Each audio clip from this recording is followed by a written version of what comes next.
Hello, everyone. This is Alonzo Williams, and you are now tuned into the Everyday Stranger podcast. Now, normally I would start this episode off with an excerpt of today's guest, but for some reason I just want to set the tone right away, because the episode that you're about to listen to right now is a very laid-back, chill, to me a profound discussion that I'm having with a gentleman by the name of Layman Rob. Now, I met Rob downtown Houston. He was taking pictures and I was taking pictures as well. We connected instantly, exchanged information, and we promised each other that we would meet up again to catch up, to learn more from each other and everything. So in this episode, we'll be speaking about Zen practice, photography, and coffee. Oh man, I love this combination. Let's go ahead and jump right into it.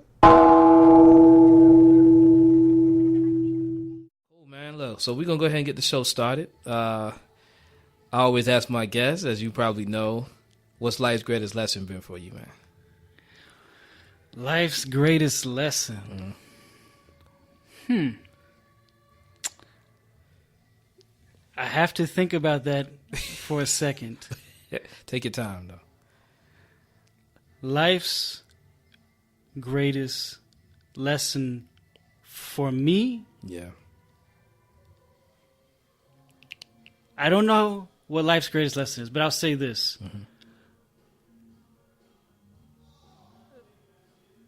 I practice Zen meditation. And with that practice, I've come to realize how simple life can be, but how complicated we make it. So one of my favorite quotes, it used to be in my bio on Instagram. I recently changed it, but it was, when I chop wood, I chop wood. When I carry water, I carry water. So that's something I try to remind myself of when I'm at work, right, when I'm talking to you, when I'm cooking, driving. So I guess you could say life's greatest lesson for me has been paying attention moment to moment. Interesting. Through Zen practice. What made you? What led you to Zen practice? How who was Rob prior to the Zen practice? I've been asked before how I got into Zen, and I can't quite remember if I pinpoint what it was. What I do know is, growing up, I was always interested in Japanese culture, and I did martial arts growing up, and I always watched samurai movies, and I'm guessing I got introduced to Zen through that. And then one Christmas, my dad got me this book, Zen Mind, Beginner's Mind. I know that was the first book I ever read about Zen. Right. And it just made sense. Right. So I started to dig deeper into what Zen practice is and meditation, and got more books, watched videos, started meditating at home, and I realized some of the things it was saying, it made sense, but I was experiencing those wisdoms or truths in real life, even if just for half a second. But I had there was these moments, whether it's a second or a couple minutes, where it's like, I see what they're saying. Right. And now I want to practice, I want to meditate more, and practice more, because of that. That's deep, man. But I mean, but the way how you gave me the answer just now, would you consider that a way of, like, a form of Zen practice? Because I give you a good example. Normally, if someone would have asked me a question like that years ago, I would stutter. And that was because, like, I didn't have that Zen that Zen spirit in me, I guess you could say, right? Where I just sit and actually think and wait and then let it come to me. I noticed that in the response that you gave me, because a lot of times, most of the time when I ask people that question, what has life's greatest lesson been for you? They're very quick to say it. And a lot of times maybe they may not know why they said it or whatever, but I noticed with your response, it was a more of a, let me take my time with this. Let me really think about it. What, I mean, am I accurate with that, or is that kind of... Definitely. Yeah. Because of the Zen practice, before I do anything, I want to make sure I'm paying attention. So that's essentially what Zen practice is. If you were to break it down and kind of unpack it, basically all it is paying attention moment to moment. Is my understanding and experience with it. So that quote, when I chop wood, I chop wood. When I carry water, I carry water. When I'm talking to you, I'm talking to you. When I'm driving, I'm driving. I'm trying to take that approach to everything. So when someone asks me a question, I try to deliver an honest, authentic response. But I can see why someone may answer quickly, because you feel like there's definitely a sense of I have to say something. Right. And even in daily life, just in our interactions with loved ones or friends, there's this sense that we have to fill the silence in with something. Right. So I definitely can understand that pull. Right, as you said. Who was Rob before? Because how old are you now? 28. Who was Rob 10 years ago? When I was 18, I was a senior in high school. Wait, no. When I was 18, I just graduated high school. Okay. So I was it was in the summer before college. I had just actually, when I was 17, 18 is when I started to get interested in meditation and Zen, my senior year of high school. And so, 10 years ago was right at the beginning of the Zen stuff. Wow, man. At 18, you're thinking about meditation and things, isn't it? That's crazy. So I think this might shed some light a little bit on why that was a draw to me. Right. I'm an only child. Okay. Had a lot of time to spend with myself. I would take some of that time to read, watch samurai movies. A lot of time to just be with myself. And I enjoyed that. And then one thing I took from my dad, or he kind of instilled in me at a young age, was figuring things out on my own, being independent, not being a follower. So Zen attracted me because that practice paired well with that approach to life. Right. It was if anything, it was making that foundation stronger. Right. Of I can be happy, I can have a meaningful life, irrelevant to what's going on around me. Right. There could be a storm, or my life could be, everything could be going wrong, so to speak, and it doesn't matter because I know I can handle it. Wow. I know nothing's going to break me. Right. So Zen practice, I was really drawn to that because I knew it made sense. Reading it was like, oh, that makes sense. And then as I would meditate, and I would have these moments of clarity or a sense of peace. Right. And so I kept doing it. Right. Growing up, then, while doing the Zen practice, would you have considered yourself introvert, extrovert, a little bit of both, or? I think when I was younger, like a kid, pre-10, let's say, Yeah. people would have said I was an extrovert. Okay. And seeing photos and videos of myself and hearing my family talk about me, and remembering I was more outgoing, and goofy, which I'm still goofy, Right. but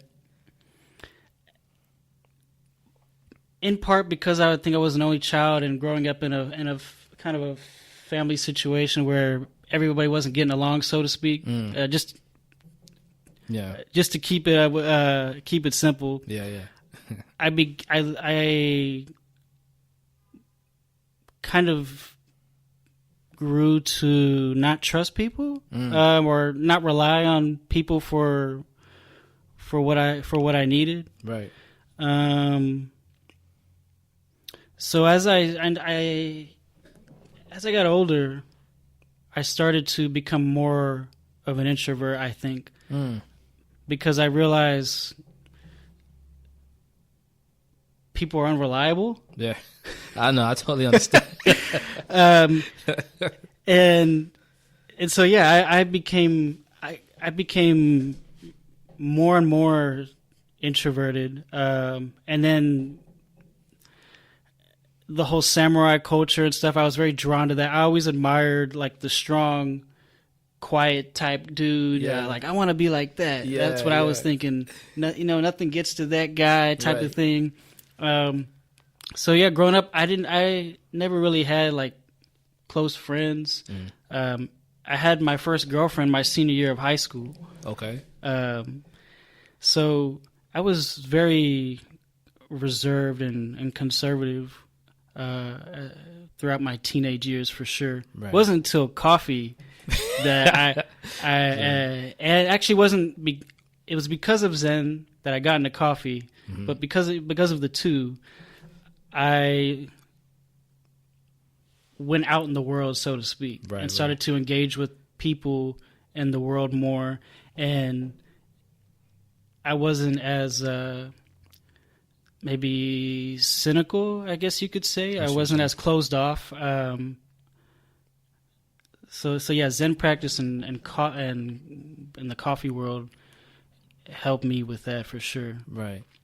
I want to ask you about the Zen and coffee thing, because first,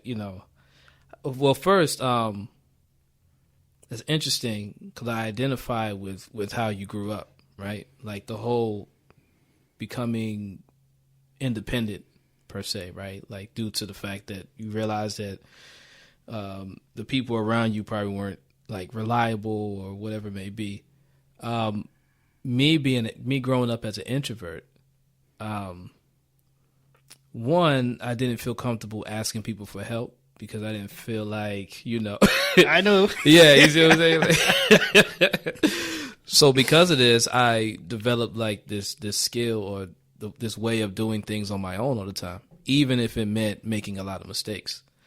And with that is like this strong independence in me where, if I move somewhere, I'll take care of it. If I come up with a project, I'll do it by myself. And for the most part, I feel like it's helped me a great deal. But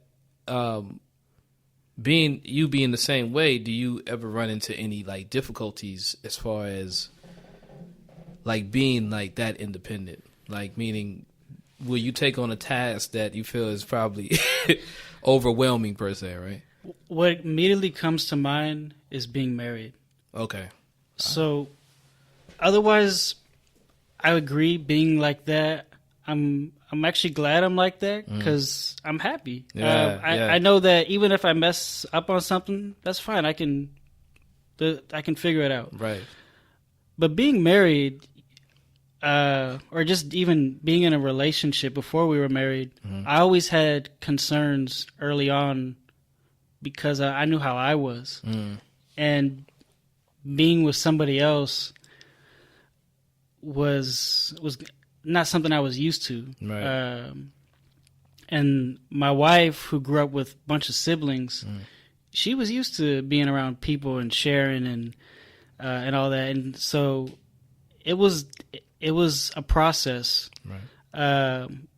Having to think about somebody else or consider somebody else, sharing maybe things that I'm thinking, whereas before I'm basically just kind of going through life how I want to. Right. But being in a relationship, there were challenges, and still are, Right. because of the way I am. Right. So yeah, being in a relationship, immediately, I knew even beforehand. That was part of the reason why I never even had a girlfriend until I was 18 or 17, Right. A senior in high school. Mm-hmm. Growing up, if there was maybe a girl I liked, and if she asked me or showed an interest, or her friends came and asked, "Hey, do you like?" Well, I would deny, I would lie, be like, no, because I was afraid to be with somebody else. Right. That's what you said. So yeah, that's because it's kind of like maybe you have. I mean, when you're that way, I know with me, like I always have my own routine that I'm used to doing on my own, and a lot of times, sometimes it's not even structured, right? So so it's like trying to invite someone into like a hurricane, like, hey, come join me in this tornado, like, and that's for me, that's always been a struggle relationship wise, right? Like, so I totally identify with that, bro. Like, that being said, part of the reason my wife and we've been together 10 years, we've been married 5, been together 10. Our first date was basically when I came out of high school. Really? I graduated in June, and our first date was in June. What? She was a year younger than me. She's very similar to me. Okay. What's that like? Though she grew up with siblings, she's very similar to me, and in some ways more like me than me, if that makes any sense. That's what you say, yeah. And I think if it wasn't for her being so similar, we probably would not have even worked out, because I'm too lone wolf. Right. That's man. I feel like you just taught me something, and you're helping me with my relationship as well. Because even though I am the way I am, my girlfriend is a lot like me in a lot of ways. And now that I'm able to kind of pinpoint that, I'm able to appreciate it more. Because it's like when there's someone that's kind of like you, it's almost like you almost know them more than you would know anyone else. Because they kind of have, in a sense, both of your instruction pamphlets or booklets or whatever almost identical, like it's like Street Fighter and Mortal Kombat and so like, you know what I'm saying? Like, okay, cool, okay, I see what's going on, because I used to always I was always taught that you should be with someone who's like your complete opposite. You know what I'm saying? So it's like nah, I don't know. So I feel good about where I'm at now just by listening to what you're saying and everything, man. Like, what's been do you have any children? I have a 2-year. She'll be 2 tomorrow. Wow. Yeah. Man, what's that been like, bro? Okay, so we've established. I've always, admired the samurai culture, the strong, quiet type. All this to say, I've never been a very tender person. Okay. Not like even hugging people. Yeah. Up until recently has always felt awkward to me. Yeah, I can understand. And I thought I didn't think having a kid, or I'll say a daughter, because I don't know how it'll be with a son, but I can say with having a daughter, it's opened up this side of me with her that I didn't know was there. Wow. So when parents say, it's different kind of love when you have a kid and blah, blah, blah. Right. It's true. So you're beginning to feel it now then. When I didn't feel that at first. Right. But as she was growing, my love and this tender side of me was growing too with her. Wow. I could see it. And I've talked with my wife about it. Because it's not the way I am with her. I've never been with anybody else. Right. I see what you're saying. Wow, man. So you kind of like Vegeta then. You watch Dragon Ball Z? Yeah, I did, yeah. That guy's like, yeah. Vegeta, yeah. Yeah, that was my guy, man. Everyone loves Goku, bro, but I was Vegeta. a Piccolo dude. Piccolo, okay. You know, the strong, quiet type. Yeah, man, yeah. So, man, what do you have going on now, man? I mean, I guess we could get to who you actually are as far as the current time. Like, what is it you're doing out here? You're based in Houston? Yeah, born and raised. Born and raised, okay. And what are you doing out here at the moment? So I've got a wife. Okay. Got a 2-year-old. Mm-hmm. I'm a full-time nurse. Okay. I work in the ICU at North Cypress HCA hospital off, right at the beginning of Cypress off of 290. Okay. Been working there for about 5 years as a nurse. And on my days off from that, I'm a part-time photographer. So yeah, my days are 3 to 4 days a week. I work at the hospital, and then 3 to 4 days a week I'm off in the doing photo stuff earlier in the day, and then spending time with family the second half of the day. Nice, man. What was I'm a big fanatic of I have a huge fascination with why. What made you choose the nursing field? I wanted to do something that felt meaningful. I started out actually in engineering school at A&M, and after about a year and a half of doing something I didn't really want to do, I decided to stop doing that. Right.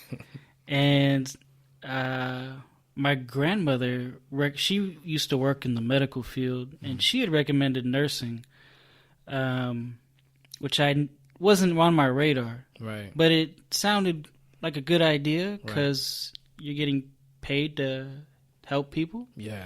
So I made the decision I would apply to nursing school, and if I got in the first time, then I would do it. Otherwise, what I always wanted to do since I was a kid was go into law enforcement. A week before I got accepted in nursing school, I had an interview set up with HPD. What? So my life could have gone a different route. Yeah. Wow. I guess God or the universe wanted me to be a nurse. Yeah. And I'm thankful for it because the scheduling is one of the things I love the most about being a nurse. More flexibility or? I work, so full-time is 3 12-hour shifts. Okay. And occasionally I work one extra shift. Okay. So I work 36 to 48 hours a week as a nurse at the hospital. So I get a lot of free time to do stuff I enjoy doing. Right. Taking photos, spend time with family, vacation. Right. So yeah, it's been a blessing that I got accepted into nursing school. I can imagine, man. 36 to 3 days a week, pretty much. It beats the 5 day, Monday through Friday, 5 days a week. I couldn't do the Monday through Friday anymore, bro. We have identical schedules. I only work Friday through Sunday. Nice. 12 hours, and then after that, I have the whole week to myself. So I'm kind of like you, spending it on photography and everything. Yeah. What got you into photography? So on my days off from the hospital, I would go to a Zen temple to meditate. I go to this one in the Heights. It's called the Houston Zen Center. What I would do though before I would go, because it started like around 5:30 p.m. I would go. I later learned they had a morning meditation session, but I would go to the evening one. And since I live near Jersey Village area, northwest side, I would come into town like in the afternoon, get ahead of the traffic, and kind of just chill. So I would pick coffee shops that had nice patios, and I would sit on the patio and zen out, so to speak. I love to just sit on the patio. Like Blacksmith Coffee was one of the first I would go to. Blacksmith, yeah. And I love that patio. I think that's Wall, maybe. Mm-hmm. The one that goes past the bar across the street. But you just watch the traffic go by, and in the as it gets closer to the evening, the temperature's good. You got the sun coming down, and I would just chill there for a little bit before I would go to the Zen temple. Right. But over time, going to places like Blacksmith, I started to notice the craft aspect of coffee. I didn't even like coffee. I just liked the patios. Right. But I started to notice the baristas behind the bar and the methodical process of making the coffee and then the latte art. And I started to take pictures of the latte art with my phone. Right. When I would go to these shops. And over time, I going to these shops, I would meet people, and I happened to meet a photographer. Like, that's what he did. Right. And he introduced me to one of his like carry around cameras, something he just carries around, daily stuff. Right. He said, "Hey, if you like taking photos, you should check this camera out. It has a Wi-Fi button. You could upload it to your phone." Yeah. And then I had another friend that he would use this app called Visco to edit real quick. Yeah. Favorite. And so I was like, "Oh, that's cool. I want to take nicer looking photos." The camera was, I think, a few $100 or so. Right. So I got it, and the photos look nicer. But then I started to get more into the photos. I wanted them to look nicer, and being around other photographers, I would see what they were doing. I'd ask them questions and stuff. Right. And I wanted to make my photos look like theirs. Right. So I went down that rabbit hole, and eventually upgraded cameras, then upgraded lenses, then upgraded camera, and that's less than 2 years ago to be honest. Wow. Yeah, that's not even 2 years ago. Less than 2 years? Yeah, that's like really getting into photography. Wow. And yeah, I jumped down that rabbit hole. I took a dive, and you slid down, man. I started watching videos on how to edit and picking people's brains, asking other photographers on Instagram questions. And the photography community has been pretty amazing. My experience has been, if you got a legitimate question, people are willing to share knowledge. Most definitely. And when you see how we met, you see somebody else with the camera. Right. It's like a brotherhood immediately. It's kind of family, man. Yeah. So yeah, learning what I want to learn has been a really fun process. Right.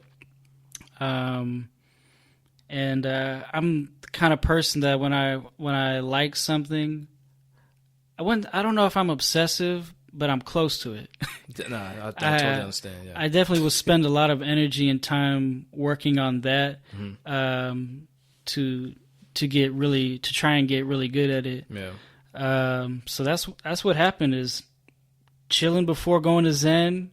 I started to notice almost a Zen-like process to making coffee. There's in specialty coffee, there's a process, grinding the coffee, putting the porterfilter in the machine, steaming the milk a certain way, and then how you pour the milk. All of that was super intriguing to me. Yeah. And was like an extension of Zen, the Zen practice. Yeah.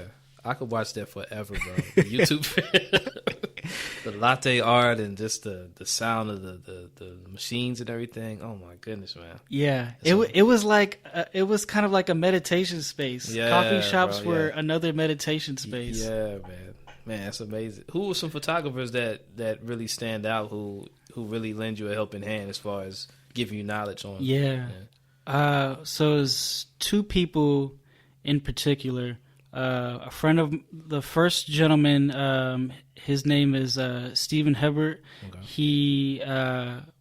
has a photography business. He not too long ago, got his own studio over in the Mecca behind Catalina Coffee in that space back there. Near Cutthroat and all that. Yeah, there's in that neighborhood back there. There's some studios, and so he's got his own space now. But he introduced me to the Fujifilm X100S, I believe it was. Yeah, and then. So he was the first one to introduce me to that and the Wi-Fi button. Right. And then shortly after that, I became friends with a gentleman named Paul Yoon. Okay. And we met through coffee, and he would use Fujifilm cameras too, and he would show me how he did things and how he would edit with Visco. So those two guys, Steven and Paul, I always credit them for getting me interested in photography. Right. I actually recently, maybe a few months ago, did an article for a photography magazine about street photography. Okay. And I gave credit to those two guys because they pulled me into this world, and I'm grateful to be in it. It makes life more interesting. Right. Do you feel like that'll be like the photography community? Would you consider that your first, I guess, the first group of people who you feel like you actually surrounded yourself around? Because I remember we were speaking about earlier how, from the Zen practice and, you being a very, very independent person, you kind of like stood out from, separated yourself from the pack in a sense. Yeah. Where now it sounds like you've kind of found like a community where you feel like you can kind of, in a sense, fit into, and people are willing to help you and everything. Like, how do you feel about that? So yes, but even before photography, the coffee community. So what I didn't mention was before I got really into photography, I was working part-time as a barista on my days off. Oh, okay, there we go. I made a lot of friends and connections through the coffee world, and photographers seem to love coffee shops. Yeah, big time. So I'm one of them. I ended up making connections and friends through that as well. So yeah, coffee and photography. I've met a lot of people that I can call friends. Right. Question I love asking people is because based off what you're telling me, you probably met a lot of strangers at that, right? I'm assuming. Me and you started off as straight. What was do you remember any like memorable encounters that you've had with particular people, good or bad? Besides yours. Besides mine, yeah. We get on mine later, but yeah. Well, from behind the counter as a guest, Steven, for sure. I know I've met I've met a lot of people now from the guest side of the counter. Yeah. That are friends, and then definitely behind the bar in the barista community or the coffee community. People that I see on a frequent basis. Right. Any in particular? Like a story, anything? Yeah. Mm-hmm. How? So okay. This one pops up. Okay. So this was the catalyst for me wanting to really get better at photography. Okay. I was just visiting different shops around town that used I was visiting different shops around town. A lot of them used a local roaster, Amaya Roasting. Okay. When I would go to these shops, I would take pictures and I would tag that company. Well, one day I'm in this shop close to Catalina Coffee. It's called Reserve Supply. Okay. And the owner of Catalina was in there. Okay. And he apparently had recognized me from tagging his company in photos. Ah. And he offered to me, since I'm already going to a lot of shops that uses coffee, to manage the social media for the Amaya roasting. Okay. And of course, I was honored and excited to do it. Right. Because I already visit the shops. Yeah. I'm gonna take photos whether somebody pays me to or not. Right. But he offered for me to do it and get paid, so it was like, cool, this is cool. Yeah. And then as time went on, the person who was managing the Catalina coffee moved. So then I took over that one. Okay. And I think it was then when I was managing both when I really was like, I need to step up my game. This is for a business. Yeah. It needs to be as good a quality as I can make it. Right. So that's when I really started watching videos, looking at other photographers on Instagram, other coffee shops to see what they were doing, get inspiration. Right. And so yeah, that's a memorable encounter for me, is walking in that store. Max, the owner of Amaya Roasting, offers for me to manage the social media. That's crazy, man. And I told him not too long ago, actually, I thanked him for that opportunity, because if it wasn't for that, I don't know if I would have really gotten more interested in photography, other than my photos look nicer now. I'm happy. Right. But now it's between managing the social medias and doing other photography things, it's fun, but it's also a legitimate extra source of income. Yeah, definitely. Too. And it's inspired me to do other things, to try and create other things, and it just has made life even more interesting than it already is. Well, definitely. I like that, man.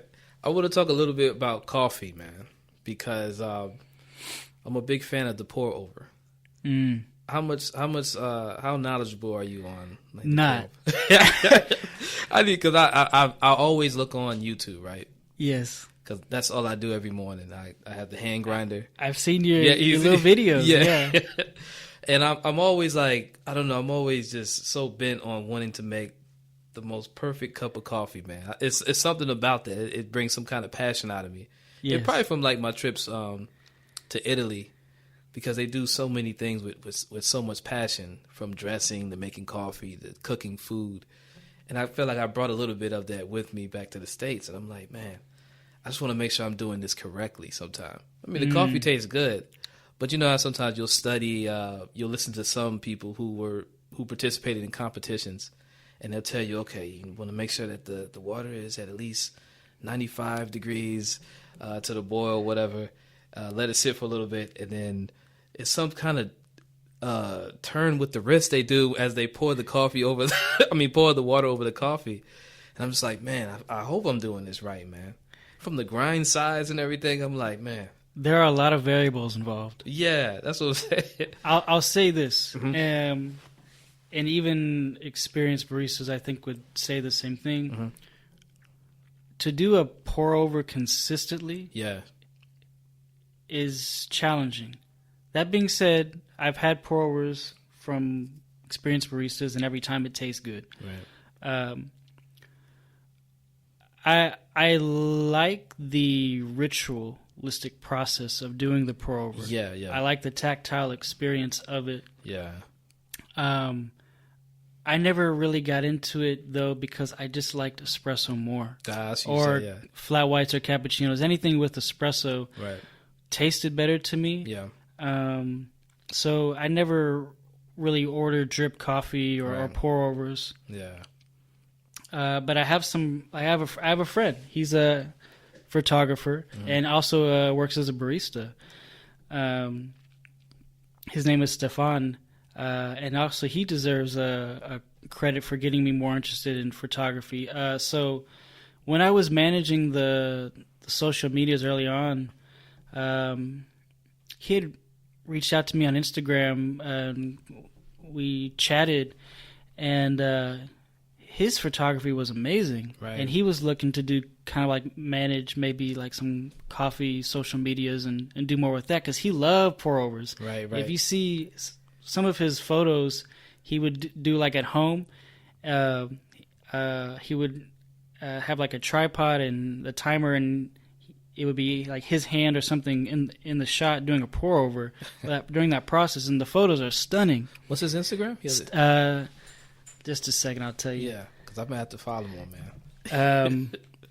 But yeah, he swears by pour overs. He's always like, you gonna get a pour over? Like, nope. When we go, like we do maybe do a coffee crawl or something. Right. You go to the first photo right now is a pour over. So Stefan. It's a PH or STEFANHELD wait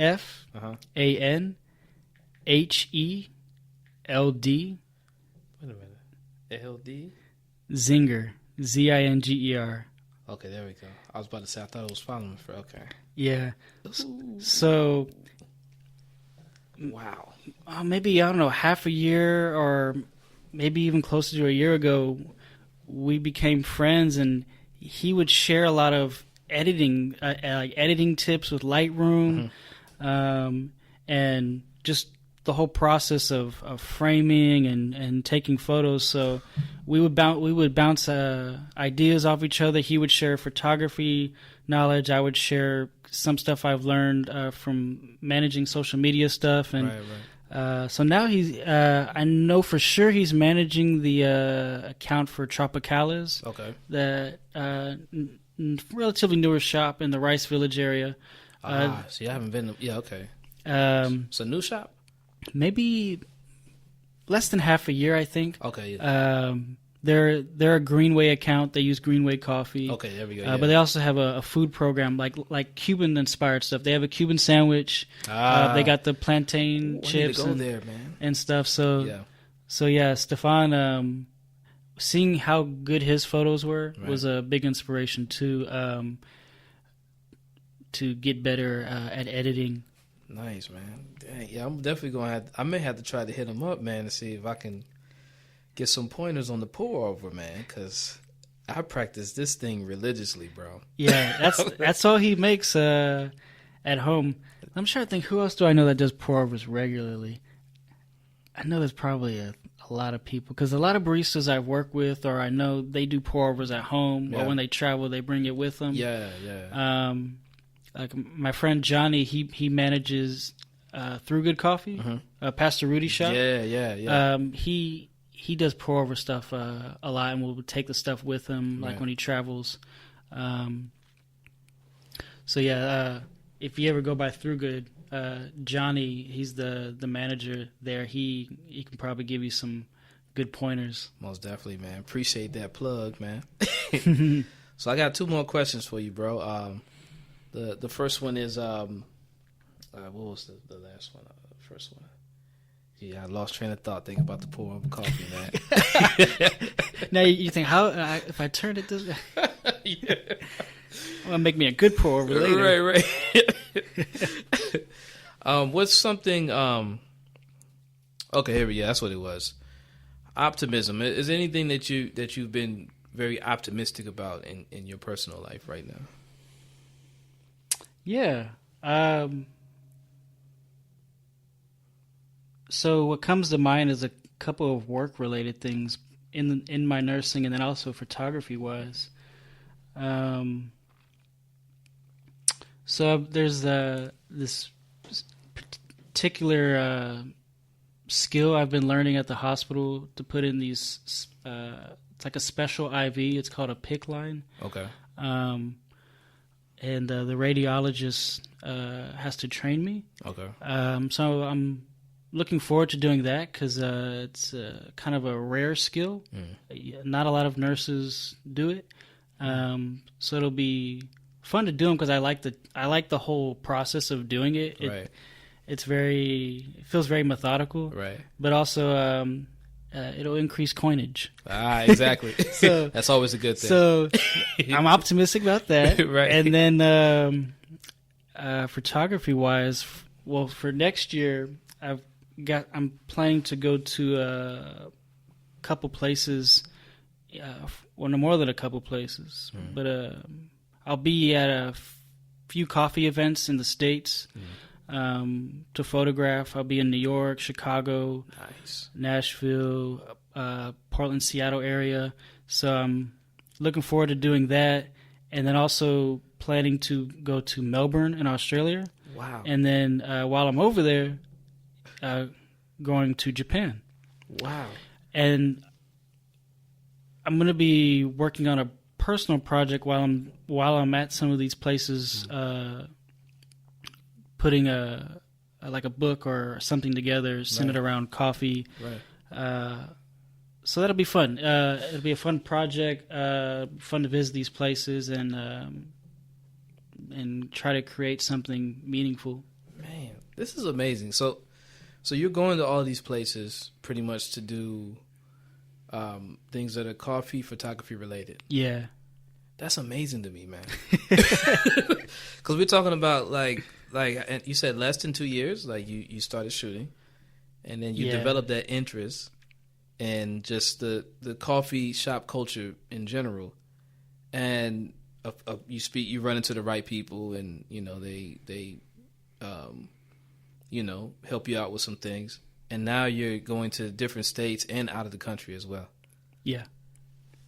What do you learn from that, bro? Is it I mean, because what I'm noticing, like, okay, whatever idea or interest that you had, like, you act on it instantly.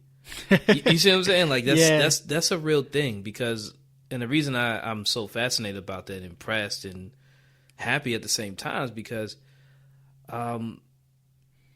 ideas come naturally, but ignored ideas, man, it hurts my heart when people, I don't know, when you get that rush or that interest in something, and you like, what you do is very similar to like how I am when I'm really interested in something. Like, I'm trying to, like, I'm so interested, I just want to, like, conquer that thing, Mm-hmm.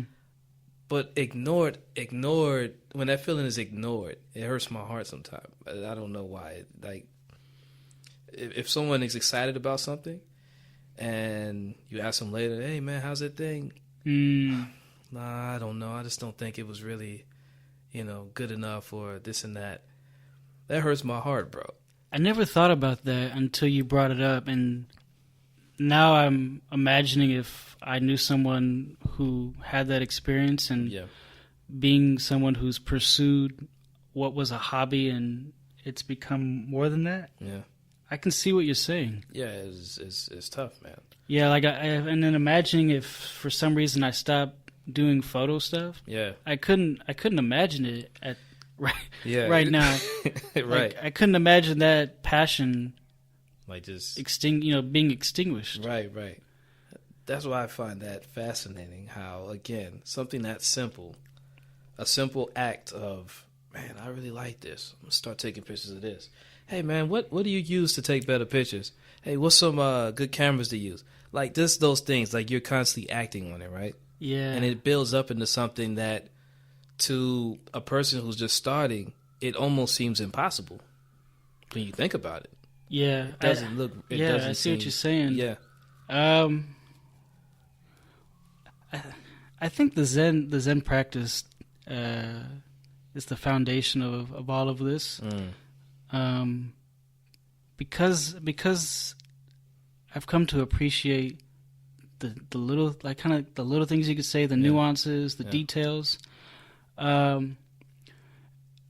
couldn't imagine not being like, if there's something I like, and I couldn't imagine not being passionate about it, wanting to do that as well as I can, whether it's being a husband, a dad, a photographer, a barista, a nurse, executing everything with mindfulness is something I try to do. Right. And I think when you're mindful towards something, I don't want to say necessarily accelerates the learning process, but I think you're just maximizing the potential that's there. I think that's maybe a better way of putting it. It doesn't speed it up. It's just, that was the potential, and because you're paying attention, you're more aware. Right.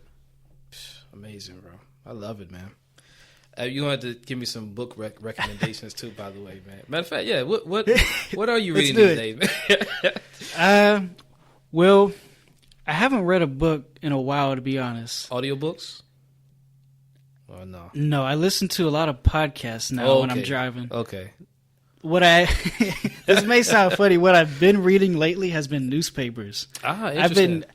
They're hard to find sometimes too. That is true. Yeah. Blogs have taken over. So. But specifically, a while back, I used to read the Houston Chronicle sometimes. I'd take it with me to a coffee shop. Right. And then recently, I wanted to start reading a newspaper again, so I was reading the New York Times, and I wasn't really into the New York Times, and so my dad had recommended the Wall Street Journal. He said it was a little more objective. So I started reading that one, and that I have found that to be true. Yeah. Thus far. So sometimes, like in my backpack now, I have a Wall Street Journal. So I'll take 15 minutes or so, read a few articles while I'm at a coffee shop, and it's been interesting. Normally I could care less about what's going on. Yeah. That being said, I do read. I don't really pay attention to the political stuff in the newspaper as much as I want to know about other things besides the political stuff, other stories. Yeah, definitely. Because all you see on the news is political stuff. Yeah. So reading these other little stories, like, oh, that's going on. Right. But as far as books, right. I do have some books at home that are very meaningful to me, as more because of when I was trying to learn more about Zen. Right. The one I mentioned earlier, Zen Mind, Beginner's Mind, that was a really nice introduction and very kind of a simplified approach to the Zen master who wrote it. His name was Shunryu Suzuki. Mm-hmm. He was a Japanese gentleman who came over to the U.S., I think like in maybe the 60s, 70s, sometime around there, right. and started some Zen centers here. So yeah, he's an important figure in American Zen history. Right. Yeah. Okay. So, yeah. Zen Mind, Beginner's Mind. I'm gonna check that one out then, man. Like, cause I'm very fascinated with when you say like the samurai. I love martial arts in general, right? Like from like kung fu and karate and everything. Mm-hmm. I always wanted to do Muay Thai when I was younger. I actually wanted to move to Thailand and actually learn the authentic Muay Thai, and I just wanted to be a part of the culture. And I think that's what it is. You kind of brought a lot of clarity into why I love it. It's because of that Zen-like approach to life, where things are, I don't know. Would you kind of compare it to like Stoicism in a sense, or? Yes, there are some quotes that. So one thing I do I've been doing this since high school, like around senior year. Twice a week, I send quotes to everybody on my phone. Usually, I try to find things that are universal, meaning whatever religion you practice or don't practice, this is applicable. So sometimes I've found quotes from the Stoics that I think make perfect sense. Yeah. It makes it really sounds quite familiar. Like I can see the similarities in a sense. Like, cool, man. Well, my closing question that I ask all my guests, hypothetically speaking, I'm very interested with your answer too, man. Don't know where you're gonna. let me get ready. Yeah. If you had word that you only had 365 days left on this planet, how would you envision your life? Like, would you change anything? Would you intensify anything? Like, how would your life look after hearing that news? So 1 year left. Yes, sir. I've thought about this kind of line of thinking before, and my wife and I have joked around. Essentially, it would be like if you're in retirement, what would you do? Right. I was actually talking with a coworker at the hospital yesterday along these lines. Really? So, I would go PRN as a nurse, Okay. meaning I would work 1 shift per pay period or 2 shifts a month. Okay. Just in case I live longer than that year, I've kept my nursing license intact. Okay. If I need to, go back full time, somehow I make a recovery. So I go PRN. Okay. And then my wife and my daughter, we would just every month go somewhere different, check out a new place, in or out of the country. Obviously, I'm bringing the camera with me. Gonna do some photos at the shops and street photography, and then when we're not out of the out somewhere else, if we're just here in the city, be pretty much doing what I'm doing now. Right. Go to the Zen Center, take photos of the shops that I manage. Right. And then chill with the family. Right.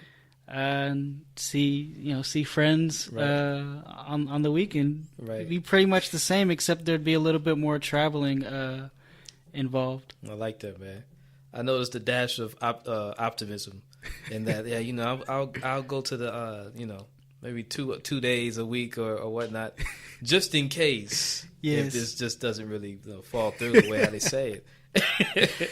I like that, bro, man. Hey, you always got to have a backup. Yeah, exactly. Super, man. Big time.